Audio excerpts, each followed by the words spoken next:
Familia, muy buenas noches, bienvenidos. Un nuevo encuentro donde charlamos habitualmente, semana tras semana, de salud. Esto es Médicos y Comunidad, su conductor habitual, allí está en pantalla, muy elegante por cierto, doctor Omar Maresca. ¿Cómo le va? Buenas noches, bienvenido. ¿Cómo te va, Raúl? ¿Cómo estamos? ¿Bien? Muy bien. Bueno, han dejado cosas, está en pantalla el teléfono, no lo repito, sepan ustedes que el www.colmed4.com.ar es la página, estamos en nuestro canal en YouTube, donde repetimos y repicamos los programas y usted puede repasarlos también. Seguramente, como fue la visita anterior de quien vamos a presentar ahora, van a quedar temas porque habíamos hablado de los TOC, ¿no? Si no lo vio, se lo perdió, lo puede ubicar. Pero hoy vamos a ir por otro camino.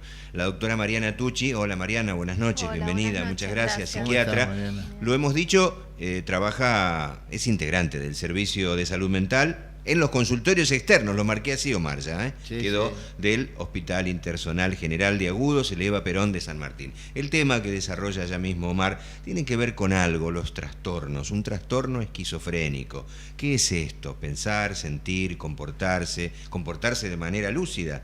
Hablaremos de síntomas, de tipos, de causas. Dejaremos un diagnóstico. Omar. Bueno, Mariana, un gusto tenerte nuevamente. La otra vez tocamos trastornos obsesivos compulsivos. Hoy vamos a tocar un tema esquizofrenia, porque en realidad es una palabra que asusta. Realmente vos decís, tienen esquizofrenia, ya estigmatiza, hasta un punto estigmatiza. ¿Por qué no definimos qué es esquizofrenia? Bueno, en primer lugar, la esquizofrenia es una psicosis. Y cuando uno habla de psicosis, tiene que ver con una pérdida del registro de la realidad, o sea, es una escisión es una fractura irreconciliable, ¿no? Hay Claro. una pérdida del juicio de realidad, eso es una psicosis. Y la esquizofrenia está dentro de los trastornos psicóticos y es una psicosis que es de tipo crónica, o sea, tiene un desarrollo prolongado en el transcurso de la vida. Ajá. ¿No? O sea que vos, desde la esquizofrenia sería permanente y hay otros trastornos psicóticos que revierten y toman Claro. noción de la realidad. Claro, hay otras psicosis que por ahí en algún momento quizás se pueda ampliar un poco más, o sea, hay psicosis agudas, Claro. no un trastorno psicótico breve, o cuestiones que es en un momento un trastorno es breve y cede, ¿no? O sea, la esquizofrenia no, es un trastorno psicótico crónico y que se presenta, tiene una presentación en la infancia, o sea, lo habitual es que se dé alrededor de los 20 años, pero se podría dar entre los 10 y los 35, 40 años como raro, ¿no? Pero es más de presentación infanto-juvenil. Ahora, vos decís entre los 10 y los 35, y anteriormente a los 10 años, ¿no?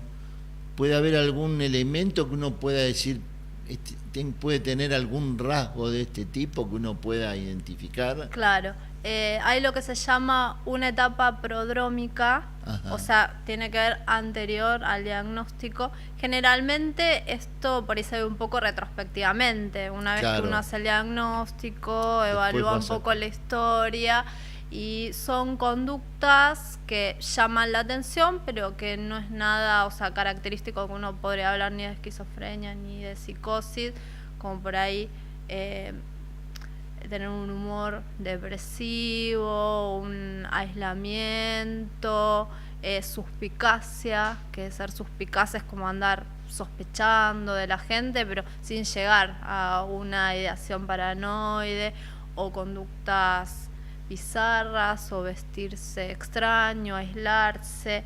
Y también lo que uno tendría que tomar en cuenta es que si dijimos que, o sea, lo característico es que se da alrededor de los 20 años, si una etapa prodrómica pueden ser meses o algunos años, estamos hablando de la etapa de la adolescencia. Claro. Y un diagnóstico diferencial de la esquizofrenia justamente es la adolescencia normal, porque estas son cosas que se presentan en los O adolescentes. sea que vos decís que cuando llegan a la adolescencia, ahí podés encontrar síntomas y ahí podés hacer una definición porque más o menos ir orientándote, no. No.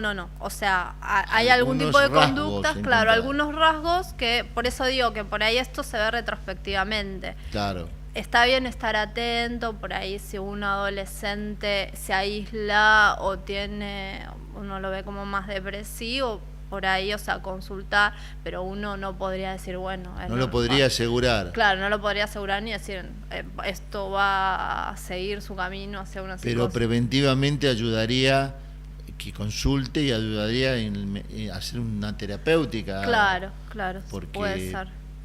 Puede ser o no ser. Y te apunto a esto, porque te quería preguntar si tiene algún factor genético la esquizofrenia. Claro. Bueno, está buena la pregunta. O sea, como en la mayoría de los trastornos psiquiátricos, o sea, es multicausal, o sea, es biopsicosocial. Hay una causa biológica, que es una causa genética, que está estudiado con estudios, por ejemplo, que si los dos padres tienen diagnóstico de esquizofrenia, hay un 50% de probabilidades de que un hijo presente. Y hay también estudios con gemelos que muestran que si un gemelo tiene diagnóstico de esquizofrenia, que el otro hermano lo presente, hay entre un 60 y un 85% de probabilidad. O sea que es fuerte la impronta. Hay una carga genética importante. Ahora, no es que uno en general, porque, o sea, yo hablé de los dos padres y de estudios con gemelos. Claro. Pero, o sea, por ahí Son si dos es uno hermanos, de los padres, a veces uno cuando ven un diagnóstico no es que claramente uno va a encontrar. También, o sea, influye mucho las situaciones ambientales, todo lo que tiene que ver con el neurodesarrollo, que es la etapa de la gestación donde se está justamente formando el sistema nervioso. Entonces ahí algo que es muy común, como por ejemplo el tabaquismo, que puede afectar el tabaquismo hay una mayor incidencia. Mirá vos. Las enfermedades metabólicas que pueda tener la madre, el uso de drogas, algunas infecciones virales también. Hay todo una teoría acerca de, o sea, como una teoría viral de la esquizofrenia. Y después también todo lo que tiene que ver con lo que es perinatal, ¿no? En el antes o después del momento del parto. Ajá. Como por ejemplo la hipoxia, que es la falta de oxígeno en el recién nacido. Y también influye mucho el ambiente en que la persona se cría, ¿no? O sea, lo social, eso como factor desencadenante. Por ahí el haber tenido una crianza descuidada o negligente, o sea, son todos factores que predisponen en una genética y en una mente, o sea, que se predisponga, no se puede dar la enfermedad. Vos dijiste la edad de presentación por lo general es a los 20, en la adolescencia uno puede presumir que es con algún síntoma parcial, pero no lo puede definir. Y cuando se presenta a los 20 años, ¿cuáles son los rasgos fundamentales? ¿Cómo se presenta? Claro, se presenta con lo que se llama un primer brote. Ajá. Un primer brote es un proceso, como cuando uno habla del proceso que hubo un antes y un después, sí. O sea, después del primer brote no vuelve a ser la misma persona que era. Y ahí son lo que se llaman todos los síntomas positivos de la esquizofrenia, que tienen que ver todo con el delirio. Puede haber alucinaciones, las conductas bizarras. ¿Qué es una conducta bizarra? Una conducta bizarra es una conducta extraña, o sea, que es fuera de lo que se espera socialmente. O sea, si yo voy a un gimnasio vestido de traje, es una conducta bizarra. Ahora, para que los que nos están viendo lo comprendan. Claro. Y la esquizofrenia, o sea, hay una etapa aguda, que son los brotes.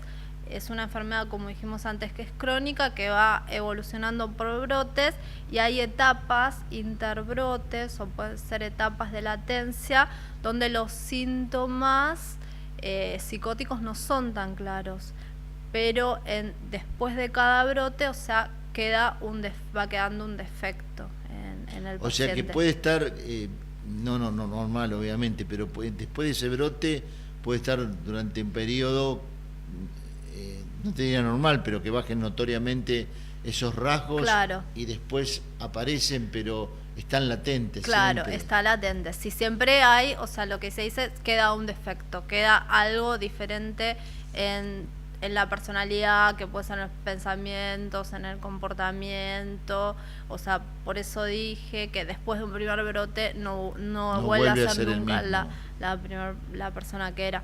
También hay que tener en cuenta, después por ahí podemos hablar un poco de tratamiento, pero no es lo mismo el curso natural de lo que era la esquizofrenia, lo que se describe como esquizofrenia en los clásicos psiquiatras, sí, y por ahí lo que es actualmente con los nuevos tratamientos farmacológicos. Claro. Y los síntomas clínicos, bueno, acá me está haciendo una seña. La dejamos Raúl, si te parece, para generar la expectativa. El próximo bloque, ahí Raúl. estamos. Mariana hablaba de la crianza con olvido. ¿Cuánto importa el afecto en el entorno familiar, ¿no? Claro. Esta primera contención, porque te marca a partir de los 20. Interesantísimo. Pausa. Ya volvemos.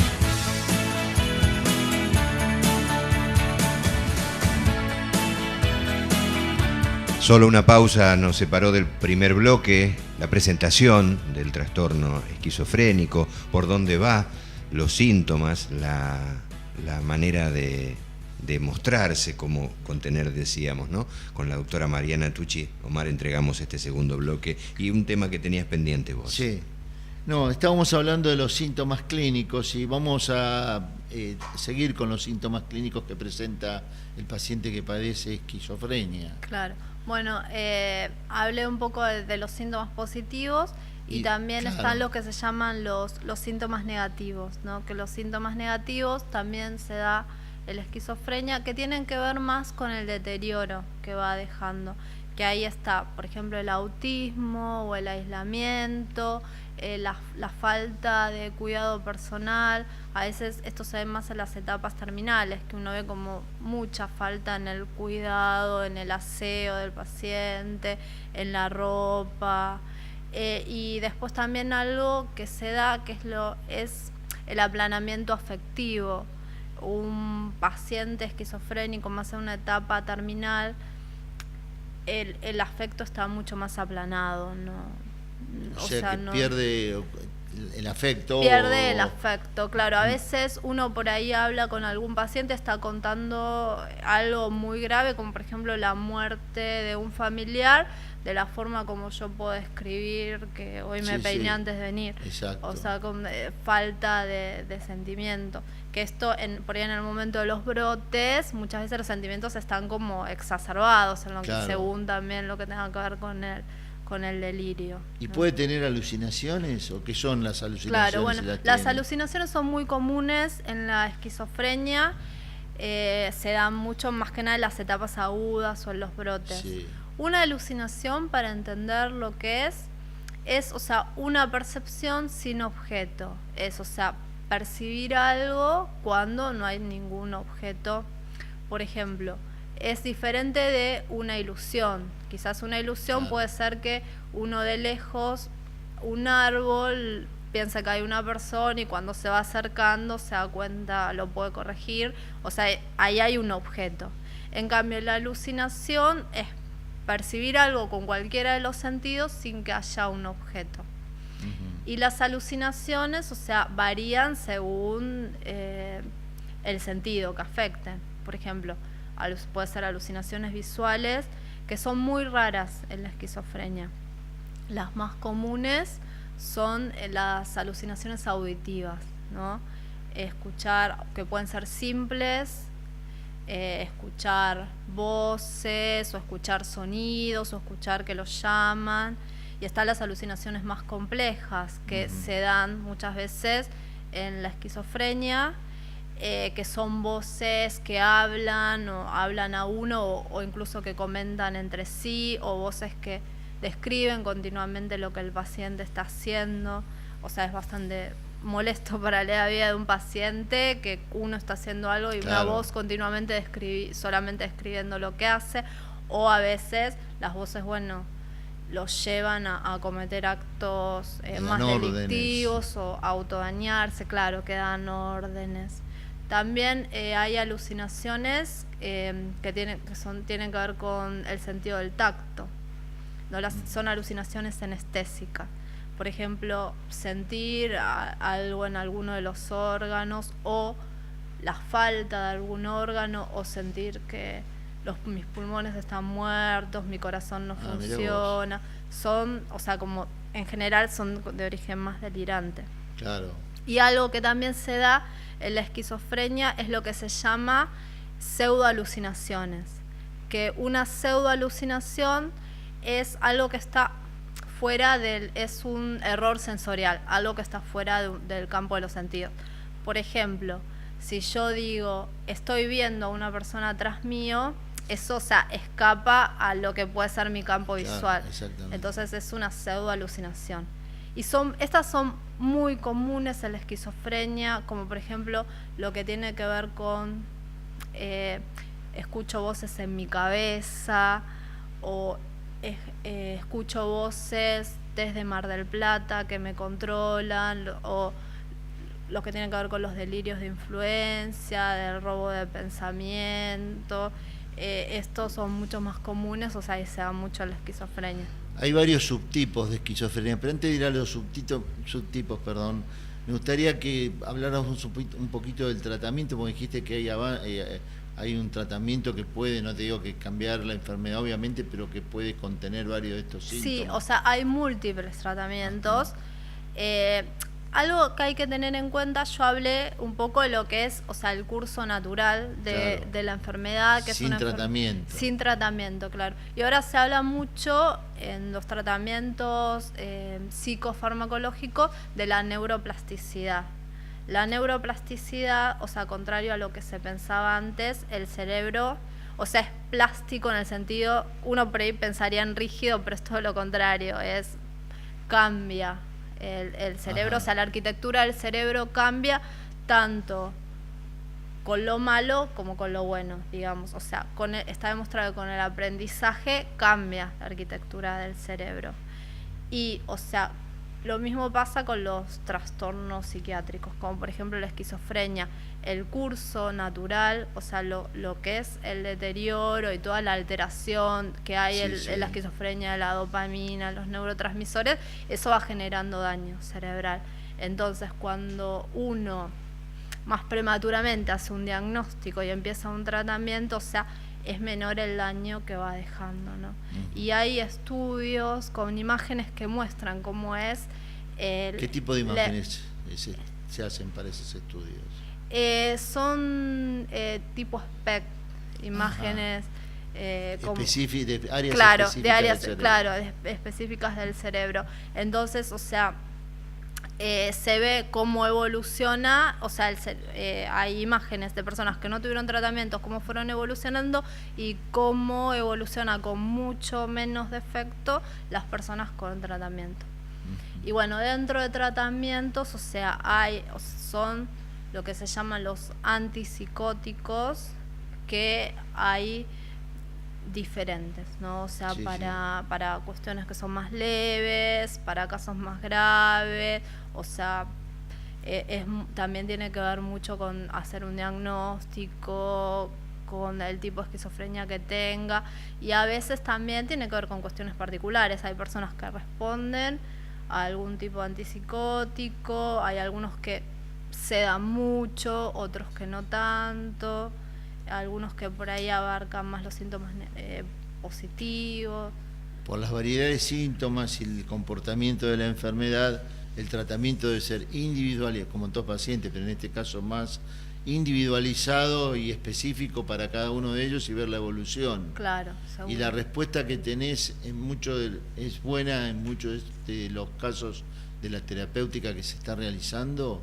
O sea, no te digo que cambie, obviamente, porque estamos hablando de una enfermedad crónica con alta carga genética, con trastornos psicológicos, psiquiátricos severos, pero hay un cambio en esa persona. Sí, hay muchos cambios, o sea, en lo que tiene que ver con la calidad de vida de las personas, o sea, incluso a mí me pasó con pacientes, por eso en un momento estaba en la guardia, entonces veía cómo llegaba un paciente en la guardia y después que estoy en consultorios que uno lo ve con los años y realmente a uno le parece que es otra persona. Hay, o sea, tratamientos que es, o sea, que el cambio es impresionante, porque justamente lo que baja es toda esa productividad delirante. Si una persona estaba, o sea, los delirios son extraños en la esquizofrenia. Por ejemplo, yo me acuerdo que en un momento estaba muy de moda Matrix, la película Matrix, que en realidad si uno lo piensa, el argumento, o sea, tiene bastante, ¿no? De influencia, de psicosis, claro. Y gente que por ahí estaba con ese tipo de delirios, con la persecución, con que todo era mentira, todo era Matrix, lo dominaban de lejos. O cuestiones también como de persecución, de influencia, los familiares que están haciendo algún daño, los vecinos, todo el mundo está en contra mío. Y entonces al bajar esa productividad, entonces, o sea, la persona es bastante más coherente, incluso, o sea, pueden tener otra calidad de vida, pueden tener trabajos. Hay pacientes con parejas, o sea, es muchísimo mejor el pronóstico con tratamiento. Bueno, María, mira, se nos fue volando el tiempo, te quería hacer otras preguntas, pero no nos da el tiempo, lamentablemente. Te agradezco que hayas venido y bueno, lo dejaremos para otra oportunidad. Gracias, Mariana. Bueno, muchas gracias. Gracias de verdad, buen año. Siempre uno manga que sea mejor. Que ande muy bien.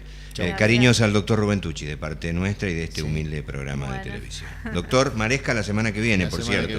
Aquí estamos. Familia, muchas gracias. Nos hemos visto en Médicos y Comunidad.